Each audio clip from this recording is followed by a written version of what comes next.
Drama की शुरुआत एक रहस्यमयी सीन से होती है। हम देखते हैं कि लिली अपनी कार में बैठी होती है। तभी अचानक कार की फ्रंट विंडस्क्रीन पर एक पोस्टर आकर तेजी से चिपक जाता है। इस पोस्टर की वजह से ड्राइवर को आगे का रास्ता साफ दिखाई नहीं देता और कुछ ही सेकंड में दो कारें आपस में टकरा जाती हैं। इसी दौरान उसी जगह पर एक पोस्टर, शायद कोई नोवेल, जमीन पर गिरा हुआ होता है। हवा के झोंकों से उसके पन्ने पलटते जाते हैं और इन्हीं पन्नों से एक कहानी सामने आने लगती है। इस कहानी में हम देखते हैं जी और डेसी को, जो आपस में बहस कर रहे हैं। डेसी को शक है कि जी अब भी अपनी पहली मोहब्बत, अपने पहले क्रश से जुड़ा हुआ है। लेकिन जी सफाई देता है कि वह पुरानी तस्वीर बस यूं ही पड़ी हुई थी, उसका अब कोई मतलब नहीं। डेसी का गुस्सा बढ़ता है और वह वहां से चली जाती है। जी भी दुखी होकर उस तस्वीर को फाड़ देता है और फेंक देता है। दूसरे सीन में कहानी आगे बढ़ती है, जहां हम डेसी के पति गोलिन को देखते हैं। डेसी अब गोलिन से झगड़ रही है। वह उससे तलाक लेना चाहती है ताकि वह जी के साथ अपनी नई जिंदगी शुरू कर सके। लेकिन जी भी कम नहीं है। इन झगड़ों के बीच हालात ऐसे बिगड़ते हैं कि बेचारे गोलिन की जान तक चली जाती है। गोलिन की जिंदगी पूरी तरह तबाह हो चुकी थी। डेसी के चले जाने के बाद उसके पास कुछ भी नहीं बचा था। उसने डेसी को बरसों से चाहा था, उसे हर मुमकिन खुशी दी थी, लेकिन ये कभी सोच भी नहीं सकता था कि डेसी उसे हमेशा के लिए छोड़ देगी, वो भी सिर्फ जी के लिए। इस गहरे सदमे का असर उसकी प्रोफेशनल लाइफ पर भी पड़ा। उसकी कंपनी लगातार घाटे में जाने लगी और आखिरकार एक दिन पूरी तरह से बंद हो गई। अब न प्यार बचा था, न करियर। तब गोलिन ने एक बेहद दर्दनाक फैसला लिया, अपनी जिंदगी को खत्म करने का। लेकिन आखिरी लम्हों में उसे अपनी बहन लिली याद आई। वही लिली जिसको शुरुआत में ही कार में हमने देखा था। उसे याद करते हुए गोलिन एक आखिरी संदेश देता है। आपने मेरे लिए बहुत कुछ किया, लेकिन मैं हार गया, प्यार में भी, परिवार में भी और एक बिजनेसमैन के तौर पर भी। अब मेरे पास कोई वजह नहीं बची, मैं आपसे मिलने आ रहा हूँ। लिली ही उसकी आखिरी उम्मीद थी और उस उम्मीद के साथ ही गोलिन अपनी जान दे देता है। देखो, ये ड्रामा है, इतनी आसानी से खत्म हो जाए तो ड्रामा किस बात का। ड्रामा अब एक नया मोड़ लेता है, जैसे किसी ने समय को उल्टा मोड़ दिया हो और फिर हर चीज रिवर्स में चलने लगती है। और अचानक हम फिर से लिली को कैब के अंदर बैठे हुए देखते हैं, मगर इस बार कुछ बदला हुआ था। कैब ड्राइवर कोई और था और जिस मॉल तक उसे जाना था वो अब उस मॉल तक पहुंच चुकी थी। लेकिन जैसे ही वो मॉल के कैलेंडर और तारीख पर नजर डालती है, उसे कुछ अजीब सा एहसास होता है। वो भविष्य में यहाँ पर पहले भी पहुंच चुकी थी। इस रहस्य को समझने के लिए लिली मॉल में इधर उधर घूमने लगती है, लेकिन तब उसे एक और हैरान करने वाली बात पता चलती है। मॉल में एक भी इंसान मौजूद नहीं था।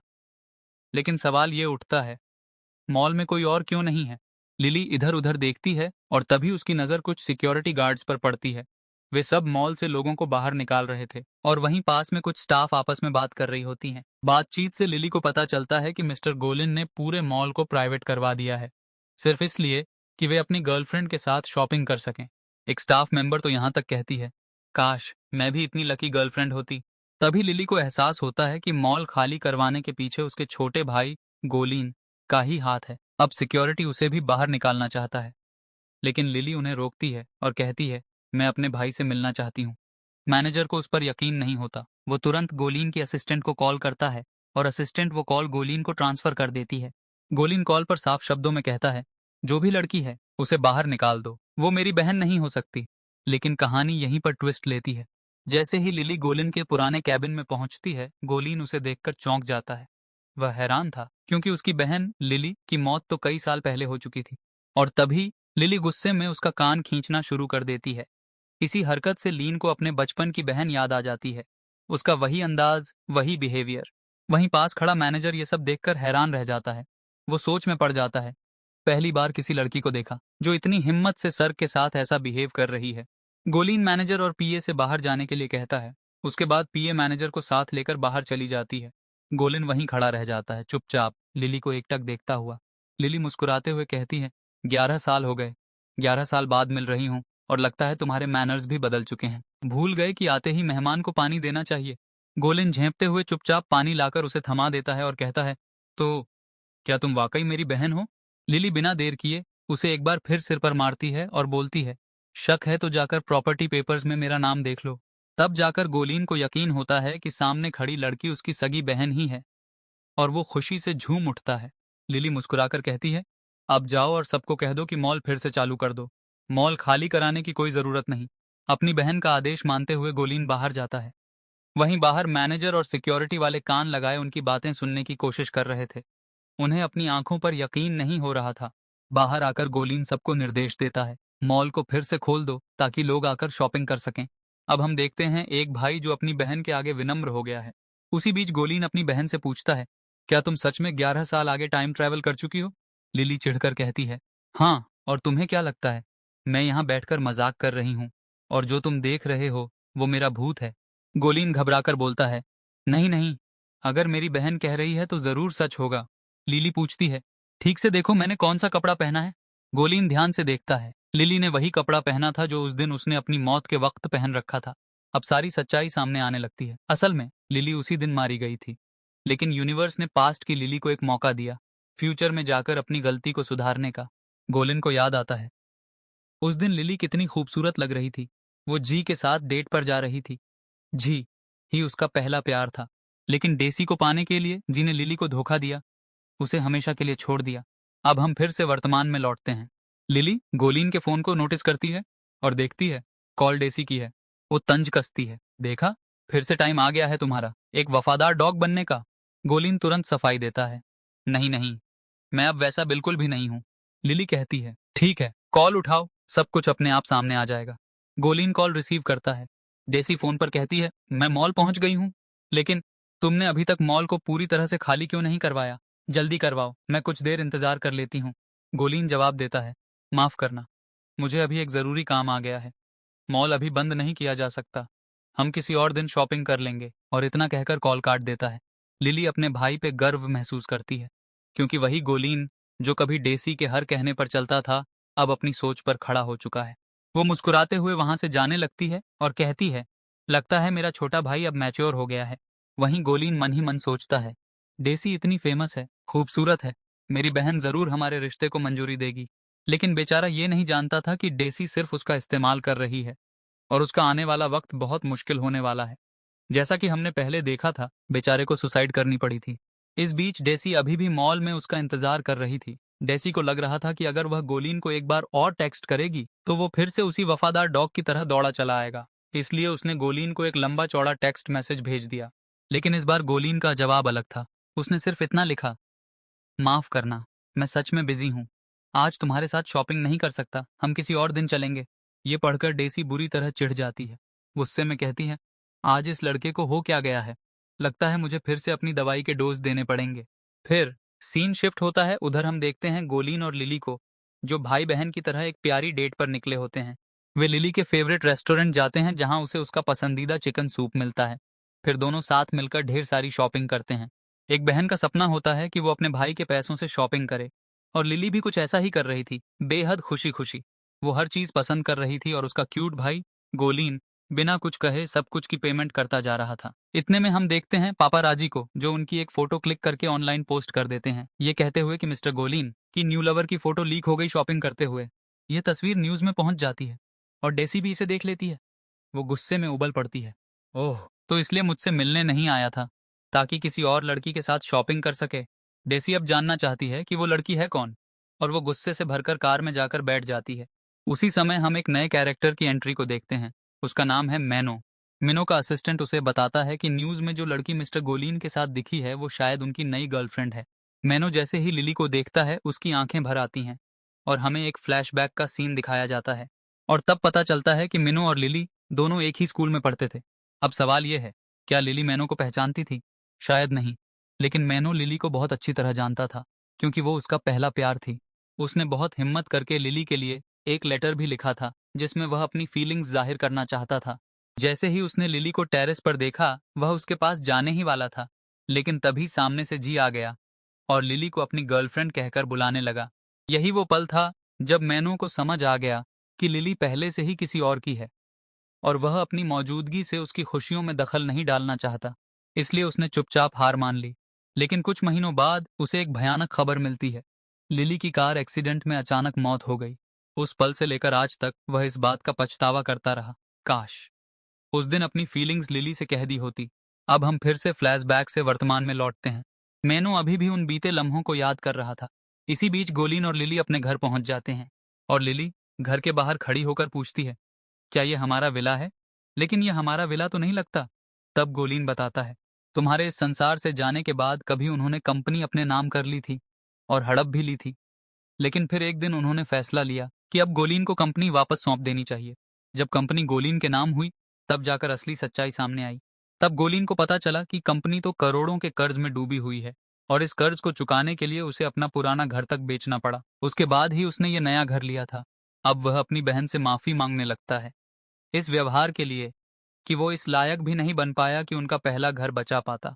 लेकिन लिली मुस्कुराकर कहती है, कोई बात नहीं, कम से कम तुमने उस घर के बाद एक अच्छा घर तो लिया, ये भी बहुत है। और वो आगे कहती है कि अब कंपनी को तुमने ठीक ठाक हैंडल कर ही लिया है और आगे की चीजें हम मिलकर संभाल लेंगे। वहीं दूर खड़ी कार में से मैनो उन्हें देख रहा होता है और खासकर लिली को। उसे अपनी आंखों पर यकीन नहीं होता। क्या वो सच में लिली है या फिर कोई और जो हूबहू उसी की तरह दिखती है। उधर रात हो जाती है। लिली बिस्तर पर सोने की कोशिश करती है, लेकिन उसे नींद ही नहीं आ रही थी। वो करवटें बदलती है, अलग अलग पोजीशन में लेटती है, लेकिन फिर भी नींद नहीं आती। और जैसे ही सुबह हुई, ठीक तब उसे नींद आने लगती है, क्योंकि वो पूरी रात ठीक से सोई नहीं होती है। इतने में गोलीन कमरे में आता है और पूछता है, तुम इतनी थकी हुई क्यों लग रही हो। लिली बताती है कि जब घर बदलेगा, बेड बदलेगा, तो नए माहौल में नींद कैसे आएगी। उसे रात भर नींद नहीं आई और सुबह ठीक 5 बजे उसकी आंख लग गई थी, लेकिन 5 मिनट बाद ही वो उठ भी गई।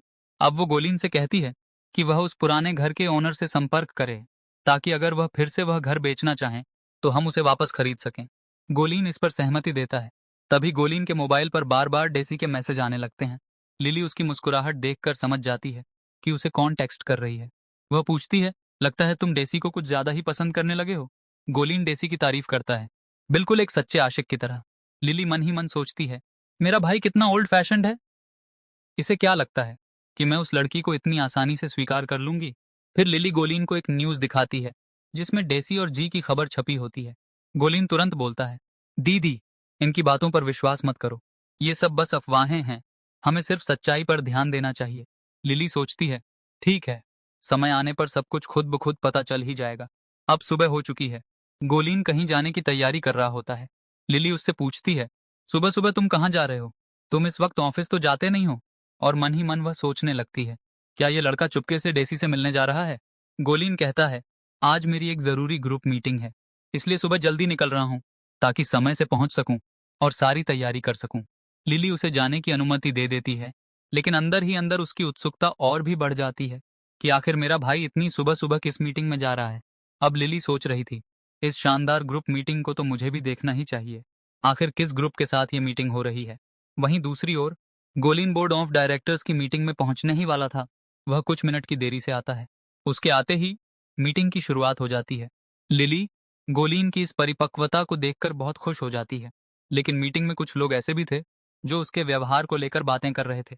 वे कह रहे थे कि गोलीन अपने काम को लेकर कभी कभी बहुत लापरवाह हो जाता है और किसी और वजह से अपने आधे अधूरे काम छोड़कर निकल जाता है।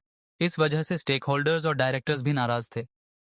अब उन्हें कंपनी पर संदेह होने लगा था कि क्या इस कंपनी से उन्हें वाकई कोई लाभ होगा। अभी मीटिंग शुरू हुए केवल 2 मिनट ही हुए थे कि गोलीन के पास डेसी का कॉल आता है। वो कह रही थी, मेरा कार एक्सीडेंट हो गया है, प्लीज मुझे यहाँ से पिक कर लो। गोलीन ये सुनते ही घबरा जाता है। वो वहां बैठे सभी लोगों से कहता है कि आगे की मीटिंग को मेरी असिस्टेंट जारी रखेगी और सभी रिपोर्ट्स वो मेल कर देगी, लेकिन मीटिंग किसी भी हाल में रुकनी नहीं चाहिए। इतना कहकर वह मीटिंग से निकलने ही वाला था कि लिली उसे बीच में ही रोक देती है। गोलीन डर जाता है। उसे लगता है कि अब उसकी प्यारी बहन लिली शायद उसे एक जोरदार थप्पड़ मारेगी, लेकिन लिली ऐसा कुछ नहीं करती। इस दृश्य को देखकर सब चौंक जाते हैं। अब गोलीन माफी मांगने लगता है, लेकिन लिली कहती है, जाकर चुपचाप अपनी सीट पर बैठो। गोलीन फिर से सॉरी कहता है और लिली के लिए दूसरी चेयर मंगवाने को कहता है, पर लिली जवाब देती है, जहां मैं बैठी थी अब वहां तुम बैठोगे, क्योंकि मैं तुम्हारी चेयर पर बैठने वाली हूँ। ये चेयर उस व्यक्ति को दी जाती है जो वाकई जिम्मेदार होता है, और तुम फिलहाल उसके लायक नहीं हो। इसके बाद वह खुद उस चेयर तक जाती है और सबके सामने अपना परिचय देती है। सभी लोग लिली को देखकर बहुत खुश हो जाते हैं। उन्हें उम्मीद होती है कि अब लिली ही उनकी प्रोफेशनल लाइफ को पूरी तरह बदल देगी। उधर गोलीन लिली की इस नेतृत्व क्षमता को देखकर पुराने दिनों को याद करने लगता है, जब माँ बाप की मौत के बाद लिली ने ही बहुत कम उम्र में एक जिम्मेदार लीडर बनकर कंपनी को संभाला था। वह सोचने लगता है, मेरी बहन ने इस कंपनी के लिए क्या क्या नहीं किया, और मैं सिर्फ डेसी की एक कार टक्कर पर मीटिंग छोड़ने जा रहा था। वो कोई मर तो नहीं गई है, और फिर मैं कोई डॉक्टर भी तो नहीं हूँ। उसे समझ आ जाता है कि अब उसे भी अपनी बहन की राह पर चलना चाहिए। इधर लिली की लीडरशिप सिर्फ सख्त नहीं थी, वह सबके साथ फ्रेंडली भी थी, लेकिन उसे अपनी सीमाओं का अच्छे से अंदाजा था। धीरे धीरे सभी लोग लिली के साथ घुलने मिलने लगते हैं। इसके बाद यहाँ से सीन शिफ्ट होता है डेसी की ओर। वह अपने असिस्टेंट के साथ बैठी होती है और अपने पैर की चोट पर मेकअप से नकली निशान बना रही होती है। डेसी अपने पैर की चोट पर मेकअप करवा रही थी ताकि ये पूरी तरह रियल लगे, जैसे उसका कोई भयानक एक्सीडेंट हुआ हो। वो हंसते हुए कहती है, देखना वो अभी दौड़ा चला आएगा। लेकिन उसकी असिस्टेंट उसे टोकती है, पर अब तो 2 घंटे से भी ज्यादा हो चुके हैं, अभी तक तो उनका कोई अता पता नहीं है। डेसी जवाब देती है, तुम्हें नहीं पता ट्रैफिक कितना भयानक होता है आजकल। थोड़ा लेट तो होगा, लेकिन आएगा जरूर।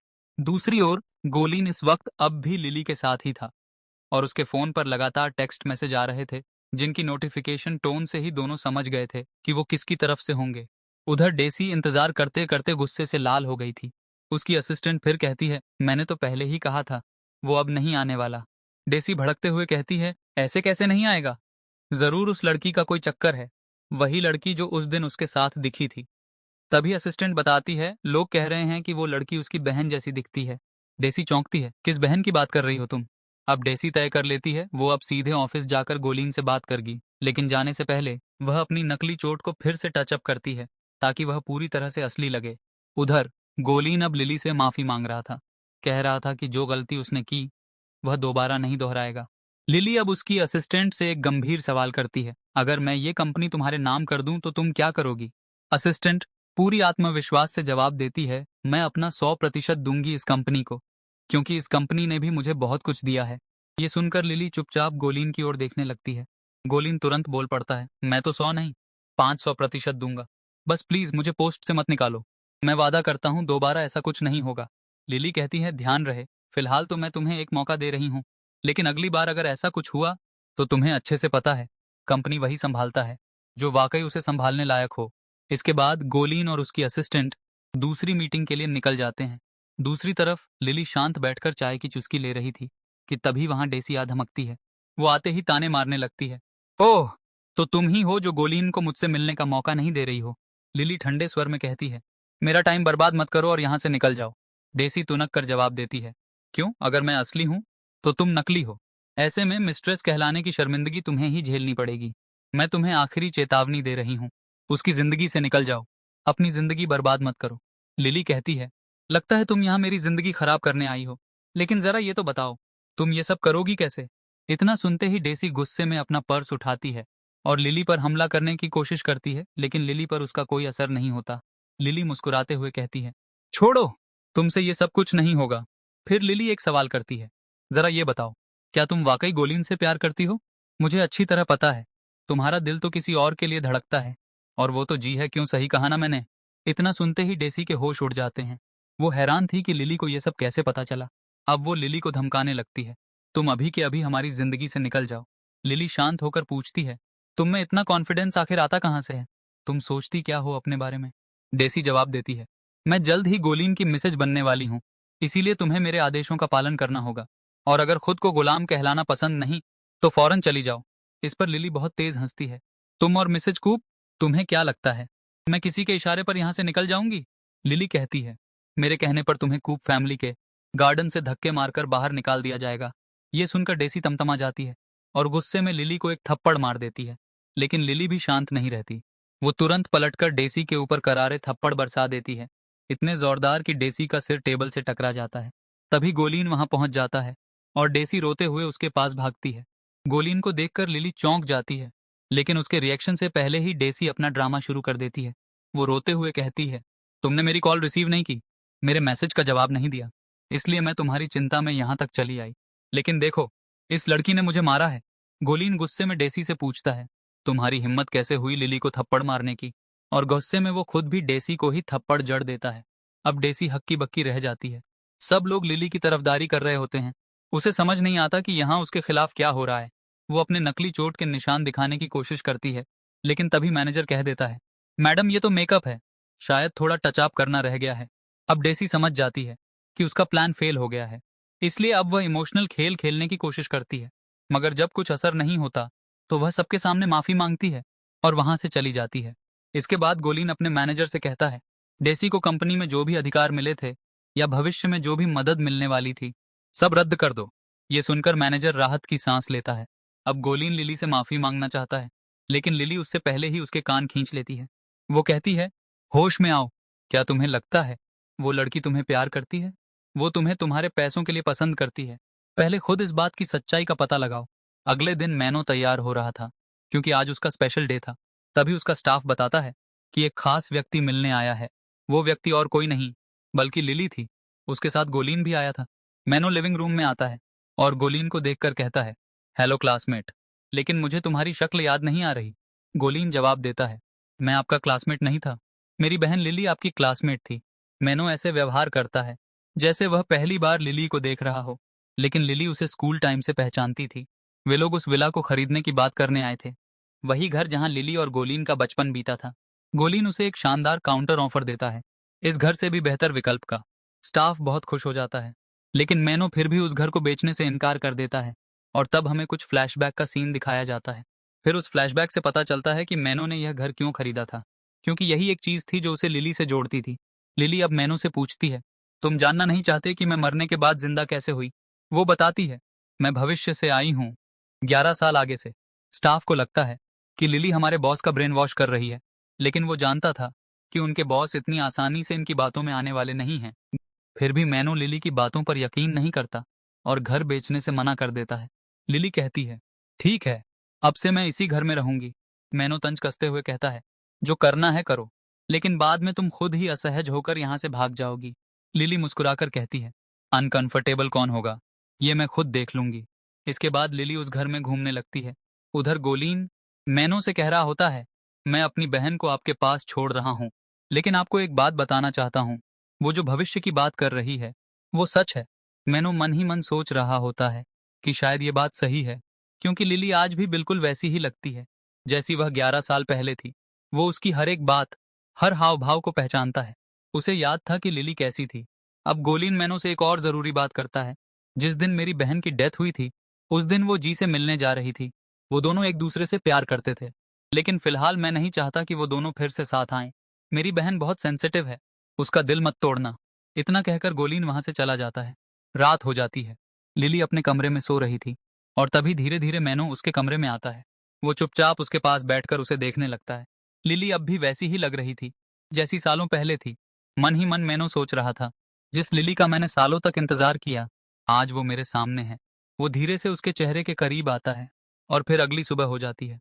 लिली के फोन पर गोलीन के बहुत सारे मिस्ड कॉल्स थे। जैसे ही वो फोन उठाती है, गोलीन गुस्से में कहता है, अगर तुमने कॉल नहीं उठाया होता तो मैं पुलिस और एम्बुलेंस के साथ तुम्हारे घर पहुंच जाता। लिली कहती है, अरे क्या मैं यहाँ सो नहीं सकती? तुम ज्यादा मत सोचो।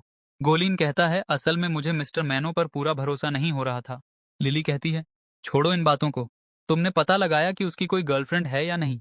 गोलीन जवाब देता है, प्रोसेस में हूं, अभी तक कुछ क्लियर नहीं है। लिली कहती है, तुमसे कुछ होगा नहीं, मैं खुद उससे जाकर पूछ लूंगी। इसके बाद लिली लिविंग रूम में जाती है। मैनो उसे देखकर बेहद खुश हो जाता है।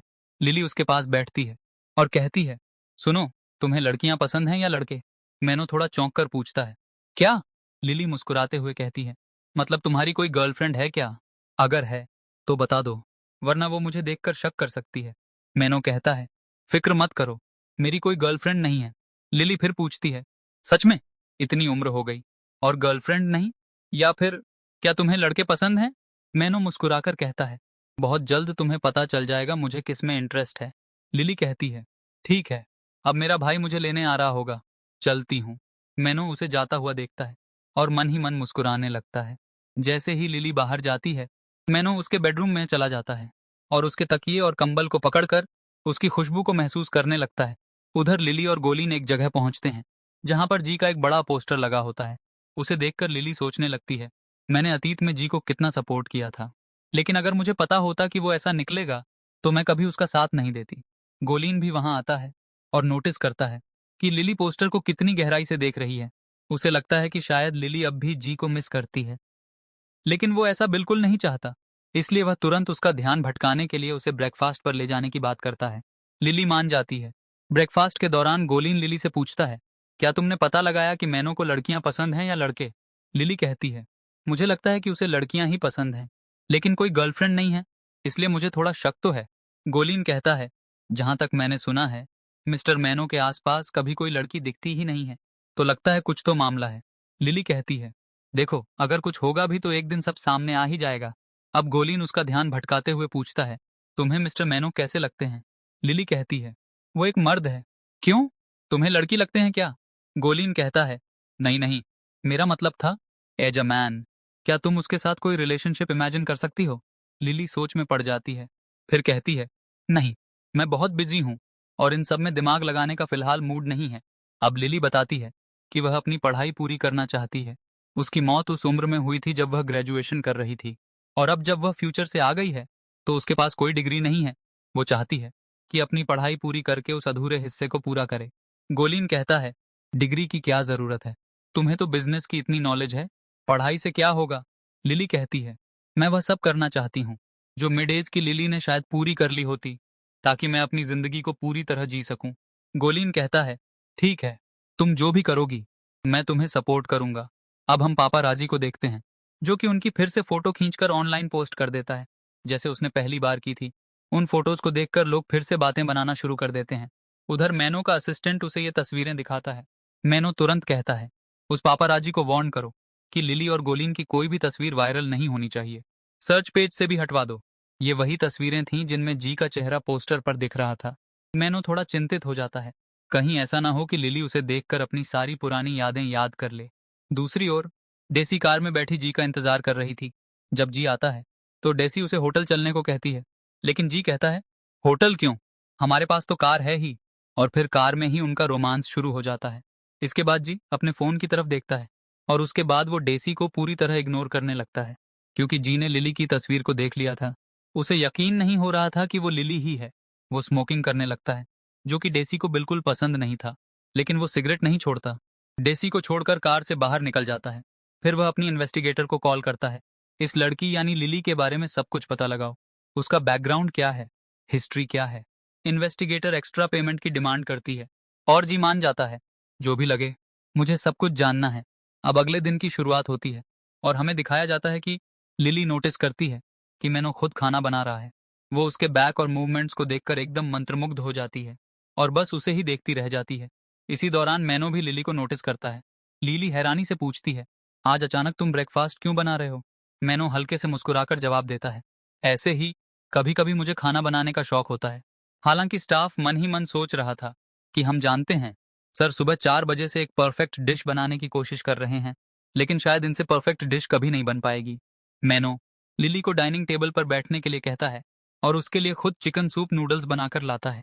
लिली उसे टेस्ट करती है और कहती है, इसका स्वाद बिल्कुल वैसा ही है जैसा बचपन में जब मेरा भाई मेरे लिए चिकन सूप बनाता था। ये सुनकर मैनो थोड़ा सोच में पड़ जाता है। तभी एक फ्लैशबैक सीन दिखाया जाता है, जब स्कूल टाइम में मैनो लिली के लिए वही डिश बनाकर लाया करता था, लेकिन जी उस वक्त मैनो को परेशान करता, उसके टिफिन को छीनकर लिली को दे देता और झूठ बोलता कि ये उसने खास तौर पर लिली के लिए बनाया है। आज तक लिली को इस बात का अंदाजा भी नहीं था। इसके बाद दोनों स्कूल की पुरानी यादों में डूब जाते हैं। मैनो कहता है, लगता है तुम्हें स्कूल की बहुत याद आ रही है, चाहो तो मैं कल तुम्हें वहां लेकर चल सकता हूँ। ये सुनकर लिली काफी एक्साइटेड हो जाती है। जब मैनो फल काट रहा होता है तभी उसके हाथ में चाकू लग जाता है। खून देखकर लिली फौरन परेशान हो जाती है। मैनो ये नोटिस करता है कि लिली के इमोशंस बहुत जल्दी बदल जाते हैं। वो सोचता है, ये मेरी इतनी फिक्र क्यों कर रही है। वो लिली से कहता है, क्या तुम दवा लगा दोगी? और इस दौरान उनके बीच की नजदीकियां बढ़ने लगती हैं। फिर दोनों लिविंग रूम की ओर बढ़ते हैं। लिली मैनो के लिए दवाई का बॉक्स लाती है और एक बार फिर उनके बीच की क्लोजनेस महसूस की जाती है। लिली को लगने लगता है कि शायद वो मैनो के और करीब आ रही है, और अगर ऐसा होता है तो मैनो खुद ही पीछे हट जाएगा। अगले दिन लिली मैनो का इंतजार कर रही होती है। तभी मैनो स्कूल यूनिफॉर्म जैसा आउटफिट पहनकर आता है, बिल्कुल उसी अंदाज में जैसे स्कूल टाइम में हुआ करता था। उसे देखकर लिली कुछ पल के लिए बस देखती ही रह जाती है। फिर दोनों स्कूल के लिए निकल जाते हैं। गेट से निकलने से पहले मैनो लिली को भेजता है और खुद अपनी इन्वेस्टिगेटर को कॉल करता है, ताकि जी के स्कूल पहुंचने की जानकारी मिल सके। उधर जी अपनी इन्वेस्टिगेटर से खफा है, क्योंकि उसे कोई जानकारी नहीं मिल पा रही थी, लेकिन असल में वो महिला जानबूझकर डिले कर रही थी ताकि उसे और ज्यादा पैसे मिल सकें। हालांकि दोनों एक ही जगह की ओर बढ़ रहे थे। मैनो को मैसेज मिलता है कि जी भी वहीं आ रहा है। वो नहीं चाहता कि जी और लिली का आमना सामना हो, वरना लिली सब कुछ याद कर सकती है। इसलिए वह जानबूझकर लिली को कार में ही कुछ देर तक रोक कर रखा था। जब लिली कहती है, अब और कितना रुकेंगे, तो मैनू अपनी असिस्टेंट को मैसेज करता है कि रास्ता डिले कर दो, यहाँ तक कि एक छोटा एक्सीडेंट भी करवाने को कहता है। जैसे ही वो लोग बाहर निकलते हैं, स्कूल का एक सिक्योरिटी गार्ड मैनो को पहचान लेता है और कहता है, आप हर साल स्कूल को डोनेशन देते हैं, स्कूल अब तक आपकी वजह से ही चल रहा है। ये सुनकर लिली मैनो की तारीफ करने लगती है। स्कूल के अंदर जाते वक्त मैनो लिली को देखकर भावुक हो जाता है, क्योंकि उसकी स्माइल और नेचर बिल्कुल पहले जैसी लग रही थी। फिर दोनों स्कूल के हेड ऑफ डिपार्टमेंट यानी एचओडी से मिलने जाते हैं। एचओडी जब लिली को बताते हैं कि वो 11 साल तक कोमा में थी और अब पढ़ाई पूरी करना चाहती है, तो सभी हैरान रह जाते हैं। उनका कहना था कि इतने लंबे गैप के बाद पढ़ाई मुमकिन नहीं है। मैनो उन्हें ऑफर देता है कि अगर वो लिली को एडमिशन दें तो स्कूल को एक नई बिल्डिंग गिफ्ट कर देगा। लिली इस बात से सहमत नहीं होती, लेकिन मेल एचओडी तुरंत राजी हो जाता है। लेकिन लिली कहती है कि उसे एंट्रेंस एग्जाम देने दिया जाए, और वो उसमें फेल हुई तो एडमिशन नहीं लेगी, और अगर वो पूरा स्कोर करती है तभी एडमिशन चाहती है, नहीं तो नहीं। एग्जाम के दौरान मेल एचओडी उसकी मेहनत देखकर इंप्रेस हो जाता है। वहीं फीमेल एचओडी कहती है कि ये दिखावा हो सकता है। लिली एग्जाम खत्म होने से 2 घंटे पहले ही पेपर सबमिट कर देती है। जब उसके मार्क्स पूरे निकलते हैं तो उन्हें मजबूरन उसे एडमिशन देना पड़ता है। असल में मैनो लिली की एडमिशन से ज्यादा उस नई बिल्डिंग के गिफ्ट पर खुश था। दूसरी ओर जी रास्ते में फंस चुका था। एक लड़का कहता है, मेरे डैड हॉस्पिटल में प्रेग्नेंट हैं। जी कंफ्यूज होकर पूछता है, तुम्हारे डैड प्रेग्नेंट हैं या मॉम? और इसी उलझन में वो हॉस्पिटल तक पहुंच जाता है, जहां टाइम और खराब हो जाता है। हॉस्पिटल का बिल भरने से पहले ही जी वहां की खिड़की से कूदकर भाग जाता है। उधर मैनो और लिली स्कूल के गार्डन में घूम रहे होते हैं। तभी कुछ लड़कियां उनकी फोटो खींचती हैं और लिली की खूबसूरती की तारीफ करती हैं। उसी समय जी भी वहां पहुंच जाता है और लिली की फोटो देखकर उसे ट्रैक करने लगता है। लेकिन इससे पहले कि वो मिल पाए, लिली वहां से निकल चुकी थी। इन्वेस्टिगेटर अब जी से और पैसे मांगती है।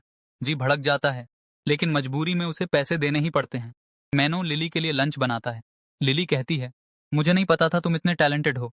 मैनो उसे समझाता है, अपने स्टैंडर्ड्स कभी लो मत करो। लिली कहती है, मैं तो लो मेंटेनेंस लड़की हूँ, तुम कुछ भी दोगे मैं खा लूंगी। मैनो जवाब देता है, मैं खाना नहीं, इंसानों की बात कर रहा हूँ। इतने में लिली चुपचाप उठकर चली जाती है, जिससे मैनो थोड़ा आहत होता है। तभी लिली मैनो के लिए एक छोटा सा प्यारा गिफ्ट लेकर आती है, जो उसने मैनो के लिए खरीदा होता है। मैनो बहुत खुश होता है और तुरंत उसे पहन लेता है। रात को लिली को नींद नहीं आ रही थी और मैनो खिड़की से उसे देख रहा था। वो सोच रहा था कि अब शायद लिली को कोई रिटर्न गिफ्ट देगा। अगली सुबह जी को अपनी इन्वेस्टिगेटर से लिली का वीचैट नंबर मिलता है। वो फ्रेंड रिक्वेस्ट भेजता है, लेकिन लिली एक्सेप्ट नहीं करती। जी सोचता है कि शायद लिली को उसके और डेसी के बीच चल रहे प्यार के बारे में पता चल गया है। फिर डेसी जी से मिलने आती है और वो डेसी से झूठे वादे करता है। उसके जाने के बाद जी लिली के भाई गोलिन को कॉल करता है, लेकिन गोलिन गुस्से में उसे वार्निंग दे देता है कि लिली से दूर रहो वरना अंजाम बुरा होगा। उधर गोलिन लिली को कॉल करता है और कहता है, बाहर जाना हो तो बॉडीगार्ड लेकर जाना और लोकेशन मुझे बताना। लिली कहती है, तू काम कर, बकवास मत कर। अब रात को जब लिली बाहर होती है तभी जी सामने आ जाता है। उसे लगता है कि वो हीरो की तरह एंट्री मारेगा, लेकिन लिली तो उसे पहचानती तक नहीं। जी अपना नाम बताता है और जब लिली याद करती है तो फिर कहती है कि वो उसका एक्स बॉयफ्रेंड था। लिली साफ साफ कह देती है, तुम मेरे एक्स हो, अब करंट नहीं। जी कहता है, लेकिन तुमने तो मुझे बताया ही नहीं। लिली कहती है, अब तो तुम्हें पता चल गया ना, तो अभी से समझ जाओ। जी अब इमोशनल हो जाता है और चाहता है कि लिली उसे एक बार पीछे मुड़कर देखे, लेकिन लिली बिना कुछ कहे वहां से चली जाती है। जी वहीं खड़ा रह जाता है और सोचता है, हर कहानी की शुरुआत बोरिंग होती है, लेकिन एंडिंग शानदार होगी। फिर हमें अगले दिन का सीन दिखाया जाता है। हम देखते हैं मैनो अपने ऑफिस में होता है। तभी उसके फोन पर लिली और जी की एक साथ ली गई फोटो सामने आती है। उसे इतना गुस्सा आता है कि वो गुस्से में अपने हाथों से ही ग्लास तोड़ देता है। कांच की धार से उसके हाथों में खून बहने लगता है। दूसरी तरफ लिली इस बात से अनजान थी। वो मैनो के लिए खुद खाना बनाना चाहती थी। जब उसने ये बात स्टाफ को बताई तो सभी काफी खुश हो गए और उसकी मदद करने लगे। लेकिन जैसे ही शेफ ने लिली का बनाया खाना चखा, उसे उसका स्वाद बिल्कुल पसंद नहीं आया। लिली खुद भी जब टेस्ट करती है तो उसे भी वही फीलिंग आती है। उसी समय गोलीन का कॉल आता है। वो पूछता है, तुम ये खाना किसके लिए बना रही हो? लिली जवाब देती है, घर पर कौन रहता है? मैनो और मैं, तो उसी के लिए। ये सुनकर गोलीन हैरान रह जाता है। वो कहता है, देखो बहन, मैंने तुमसे सिर्फ एक्टिंग करने को कहा था, प्यार में पड़ने को नहीं। लिली भी जानती थी कि शायद उसे अब मैनो आकर्षक लगने लगा है, लेकिन फिर भी वो झूठ बोल देती है, ऐसा कुछ नहीं है। और तुम्हें क्यों लगता है कि मुझे किसी से प्यार हो जाएगा? इसी बीच मैनो वापस घर आ जाता है। उसे देखकर लिली बहुत खुश होती है, लेकिन जब वो उसके हाथों पर लगे जख्म देखती है तो घबरा जाती है। वो फौरन उसकी पट्टी करने लगती है। तभी शेफ बताती है कि दोपहर से ही मैडम किचन में लगी थी ताकि आपके लिए कुछ स्पेशल बना सकें। जब मैनो उस खाने को टेस्ट करता है तो वो बेहद खुश हो जाता है क्योंकि लिली ने वो खाना खास उसी के लिए तैयार किया था। रात होती है। लिली को नींद नहीं आ रही होती। दूसरी ओर मैनो भी उसके कमरे के बाहर खड़ा होता है। वो एक बहाना बनाकर पूछता है, क्या तुम नीचे चलकर वाइन पीना चाहोगी? दोनों नीचे लिविंग रूम में जाते हैं, लेकिन असल में वो वाइन नहीं, बस पानी पीते हैं। वहीं बैठकर दोनों अपने मन की बातें शेयर करने लगते हैं। कुछ बातें प्यार भरी, कुछ इमोशनल। मैनो को उसके साथ बात करके बहुत अच्छा लग रहा था। तभी अचानक लिली को हॉस्पिटल से कॉल आता है। फोन पर बताया जाता है कि गोलीन का एक्सीडेंट हो गया है। घबराकर लिली दौड़ती हुई हॉस्पिटल पहुंचती है, लेकिन वहां पहुंचकर वो देखती है कि गोलीन आराम से बैठा हुआ है। गोलीन कहता है, हाँ, बस थोड़ा ज्यादा पी लिया था, हल्की फुल्की चोट आ गई है। लिली गुस्से में उसे डांट देती है कि इस तरह की बेवकूफियों और झूठे एक्सीडेंट्स का मजाक ना किया करे। उसी हॉस्पिटल में डेसी भी मौजूद होती है, जो खुद घायल थी और वहीं एडमिट थी। जब वो लिली और गोलीन को साथ देखती है तो जलन के साथ उन्हें घूरने लगती है। इतने में जी भी वहां आ जाता है। जी जैसे ही पहुंचता है, उसकी नजर लिली पर पड़ती है। वो उसे ध्यान से देखने लगता है। डेसी पूछती है, तुम उसे ऐसे क्यों देख रहे हो? जी जवाब देता है, नहीं नहीं, मैं तो बस नॉर्मली देख रहा था, वैसे भी मैं उसे ठीक से जानता तक नहीं हूँ। डेसी फिर कहती है, लेकिन जहां तक मुझे पता है तुम दोनों एक ही स्कूल में थे। जी समझ जाता है कि उसकी पोल खुलने वाली है, इसलिए वो बहाने बनाना शुरू कर देता है और डेसी का ब्रेन वॉश करता है। तुम इकलौती लड़की हो जिसे मैं सच में पसंद करता हूँ। लेकिन इसके पहले कि लिली उसे नोटिस कर पाए, जी फटाफट डेसी को वहां से बाहर ले जाता है। अब शाम हो चुकी थी। लिली अकेली बैठकर अपने माता पिता को याद करते हुए ड्रिंक कर रही थी। तभी मैनो वहां आता है, उसके लिए वाइन लेकर। दोनों एक शांत माहौल में फिर से बातें करने लगते हैं। मैनो उसे एक सुकून देने वाला हल्का सा हक देता है, लेकिन उनके बीच अभी भी कुछ नहीं होता। अगले दिन मैनो खुद उसे छोड़ने आता है ताकि लिली गोलीन से मिल सके। इसी दौरान उनके बीच एक बार फिर से नजदीकियां बढ़ने लगती हैं। दूसरी ओर जी उन्हें देख रहा होता है और अंदर ही अंदर जलन में भर उठता है। इसके बाद लिली गोलीन के साथ समय बिताने लगती है। तभी 4 बजे के करीब जी और डेसी सेम पोजेस में टहलते हुए मिलते हैं। डेसी को यह देखकर अजीब लगता है कि आखिर अचानक उसे उस रास्ते पर वॉक करने की जरूरत क्यों महसूस हुई। वहीं रिसेप्शन काउंटर पर लिली खड़ी थी। इसी दौरान जी को मौका मिल जाता है लिली को जलाने का। हालांकि ये सब कुछ सिर्फ जी की दिमागी चालें थीं। लिली को इससे कोई फर्क नहीं पड़ता, लेकिन गोलीन को लगता है कि शायद लिली को बुरा लगा होगा, इसलिए वह तुरंत उसे अपने केबिन में ले जाकर सारी बातें समझाने लगता है। लिली कहती है, तुम मुझसे छोटे हो, ना कि मैं तुमसे छोटी हूँ। मुझे फिक्र है, लेकिन मैं बेवकूफ नहीं हूँ। वो उसे बेफिक्र रहने को कहती है। उधर जी डेसी के साथ उलझा पड़ा था। डेसी उसका हाथ पकड़कर सो गई थी। किसी तरह वो धीरे से हाथ छुड़ाकर वहां से बाहर निकलता है और तभी उसे मैनो दिखाई देता है। अब वो लिली को लेकर मैनो से मुकाबला करने की कोशिश करता है, यहाँ तक कि उनके बीच फिजिकल फाइट भी हो जाती है। लेकिन जी को अंदाजा नहीं था कि मैनो की ताकत उससे कहीं ज्यादा है। इसी बीच लिली वहां पहुंचती है। जी सोचता है कि लिली उसकी तरफ आएगी, उसे सहारा देगी, लेकिन लिली सीधे मैनो के पास जाती है और फिर नर्स आकर जी को जबरन वहां से ले जाती है। मैनो कुछ कहना चाहता है, लेकिन लिली उसे रोक देती है। लिली कहती है, जरूरत नहीं है, मैं इतनी भी कमजोर नहीं हूं। तुमने कहा था कि मेरे स्टैंडर्ड्स लो हैं, लेकिन सच तो ये है कि इन मामलों में मेरे स्टैंडर्ड्स तुम्हारी सोच से कहीं ज्यादा ऊंचे हैं। अब लिली के मन में बार बार मैनो का ख्याल आ रहा था। अगले दिन जी एक खूबसूरत फूलों का गुलदस्ता लेकर लिली को इम्प्रेस करने पहुंचता है, लेकिन नर्स बताती है कि लिली तो काफी पहले जा चुकी है। वो तेजी से भागता है, लेकिन रास्ते में सारे गुलाब की पंखुड़ियां गिर जाती हैं और जब वो पहुंचता है तो बस कुछ सूखी पत्तियों के साथ ही वहां आता है।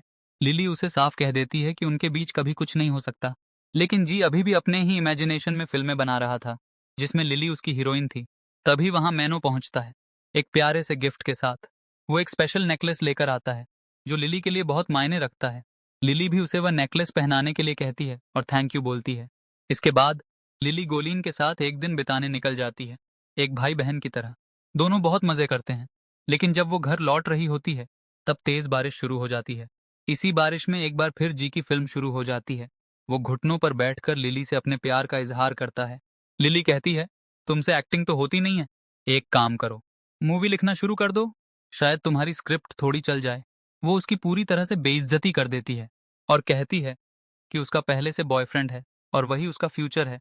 ये बात खुद मैनो भी सुन लेता है। अंदर आकर मैनो थोड़ा परेशान हो जाता है। उसके दिमाग में अब बस एक ही बात चल रही थी, क्या सचमुच लिली किसी और से प्यार करती है?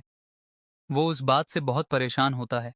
वह लिली के पास बैठता है और फिर बातों ही बातों में वह उससे पूछ लेता है कि क्या सच में उसका कोई बॉयफ्रेंड है। लिली थोड़ा नर्वस हो जाती है, लेकिन फिर भी हिम्मत करके अपनी फीलिंग्स कबूल कर लेती है। वह उसे बता देती है कि वह उससे प्यार करती है। मैनो कहता है, ये सब तो मुझे कहना चाहिए था, मुझे तुम्हें प्रपोज करना चाहिए था।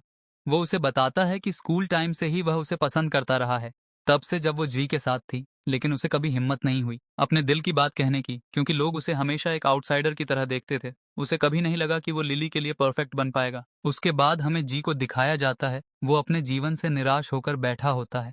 वो सोचता है, क्या मैं सच में कहानियां लिखना शुरू कर दूं, लिली और अपनी स्टोरीज लिखूं, फिर कोई मुझे पैसे कमाने से नहीं रोक पाएगा। इधर लिली एक सपना देख रही होती है। उस सपने में वो मिनो को देखती है और एक मंदिर जहां हर साल मैनो उसी मंदिर में जाया करता था, जहां 1000 से ज्यादा सीढ़ियां थीं। ऐसा कहा जाता था कि जो भी इंसान 5 साल तक लगातार वहां जाकर प्रे करे तो उसकी सारी विश पूरी हो जाती है। और आखिरकार मैनो को 10 साल से भी ज्यादा हो चुके थे उसे उस मंदिर में जाते हुए, और इसीलिए उसकी विश पूरी हो जाती है, क्योंकि उसने विश में लिली को ही मांगा होता है। इसलिए लिली लौट आती है। फिर लिली को समझ आता है कि उसकी जिंदगी में इतने ट्विस्ट्स क्यों आए थे, सब कुछ मिनो की वजह से। वो दौड़कर उसे गले लगा लेती है और खुद ही उसे शादी के लिए प्रपोज कर देती है। मिनो मुस्कुराते हुए कहता है, चलो इस बार मैं लड़की का रोल निभा लेता हूँ और तुम लड़के का निभा लो। और इस तरह ये खूबसूरत कहानी यहीं पर सादगी के साथ खत्म हो जाती है। आपको ये वीडियो पसंद आई हो तो वीडियो को लाइक करना, अच्छी लगी हो तो शेयर करना।